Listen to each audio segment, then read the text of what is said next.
What is a food desert and how can we help people who live near them? This has been something that folks have talked about for so many years and decades, in fact, really talking about opportunities to try and help people who have food insecurity. It's actually an issue that is also made worse during the pandemic because and it maybe not as much in the United States, but it's definitely happening in the United States. But there are people on the continent of Africa who are dying in the thousands because their food security was based on production from other companies, other countries, and all of that, a lot of it got shut down because of COVID. And so, we talk about the social isolation, social distancing, and working from home, but there are indeed opportunities to feed people that we should all be taking advantage of and realize that there are a lot of people who are in distress. So it's not just third world countries, it's happening on the south side of Chicago. And we are doing whatever we can to try and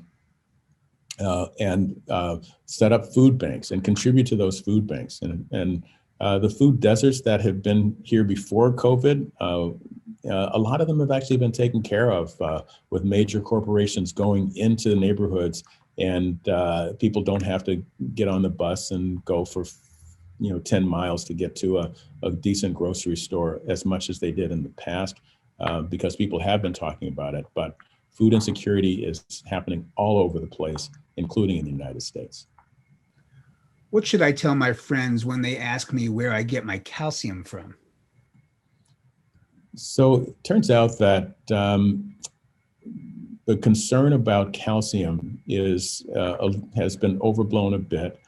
I would say the most important thing you can do is find your favorite vegetables. You just go on your search engine, put in vegetable sources of calcium, and you're going to see a variety of leafy green vegetables and the like. And you pick the ones that you like, and that's what you should do.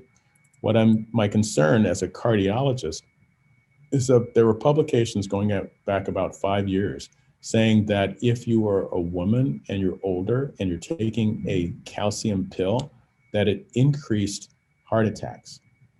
And so we don't have great studies showing that they're perfectly safe. So I would still stick with the vegetable sources, not dairy, and certainly not the calcium supplements, unless you've really discussed that carefully with your doctor about the heart attack risk. What's wrong with eating fish? Many people say it's healthy. So fish is definitely healthy if you talk about relative health. That is, that JAMA article that many people talk about, where it sort of risk stratifies each animal product. And this plays out in many, many data sets. That is, if you do this as what I would call a substitutionary benefit. What do I mean by that? If, say, somebody is going to force you to eat cyanide or arsenic, take the arsenic because you'll live longer. And I say that sort of tongue in cheek, but the fact of the matter is our fish actually does increase mortality. It's just so much less. Fish, dairy, poultry are less deadly than red meat. Red meat is less deadly than eggs, and eggs are less deadly than processed red meat.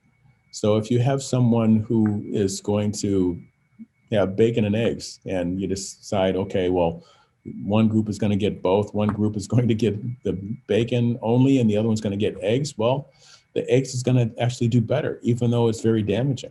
But it's not as damaging as the bacon. So in that regard, we do have randomized trials, speaking of fish, where you take the red meat and you decrease it or eliminate it and do mostly fish and a little bit of poultry with extra virgin olive oil or nuts. That's the so-called Predimed trial published in the New England Journal of Medicine, both in 2013 and 2018.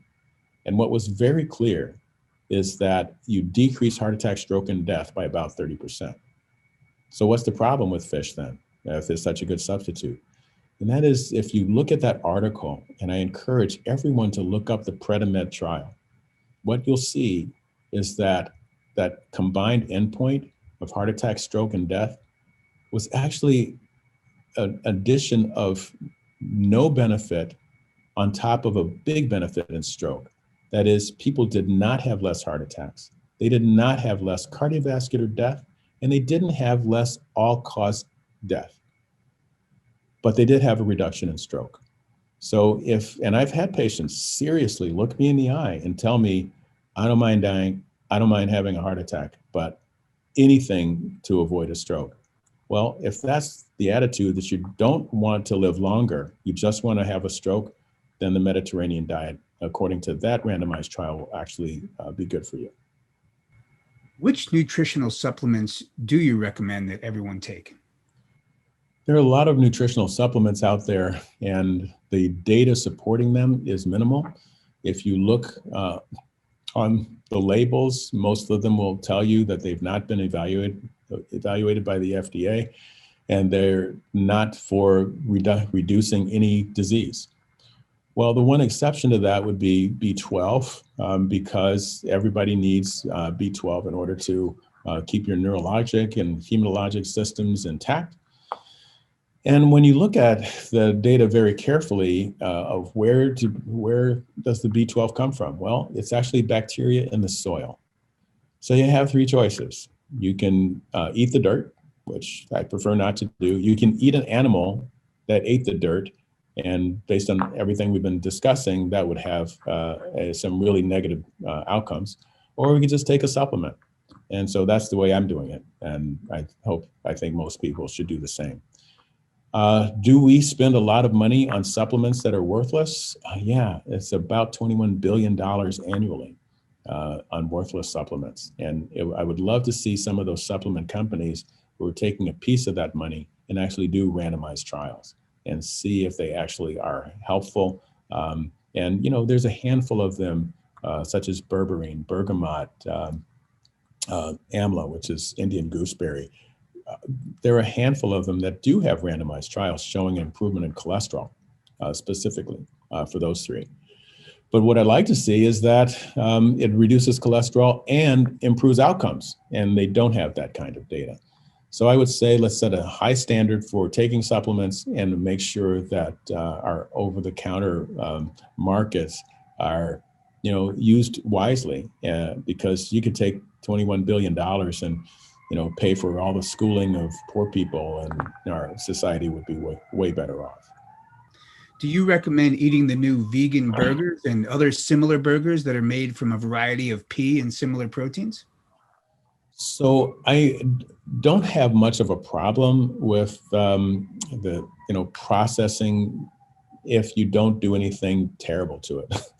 And if you're putting salt or sodium more than 300 or 400 milligrams per serving, that's probably not good. If there's extra saturated fat, and you can get that mostly by including coconut oil, that probably is not a good thing. And of course, people are very concerned about heme iron, which some of the products actually have, and that makes it taste and look bloody. And that, obviously, we don't have a lot of heme iron experience from plants in terms of outcome studies. We do have it from animals, and the effects on the heart are actually not good in terms of increasing plaque formation and upsetting those plaques. Now, you could argue that nobody's really doing heme iron very much. I know you can get it at a nutrition store, that most people are doing heme iron in the setting of saturated fat, cholesterol, creatine, betaine, phosphatidylcholine, and choline, all the stuff that I've been talking about today. And that's true. We're not separating it out, but to the extent that the NIH-AARP trial was able to try to figure out what's so bad about meat, what correlates with mortality, they were saying it's heme iron, nitrates, and nitrites, which of course are components of processed meat. So I would say that please be very careful with the new vegan burgers. Take a look at what the components are, and the nutrition facts on the back will tell you if it's high in sodium, high in saturated fat, or if there's heme iron.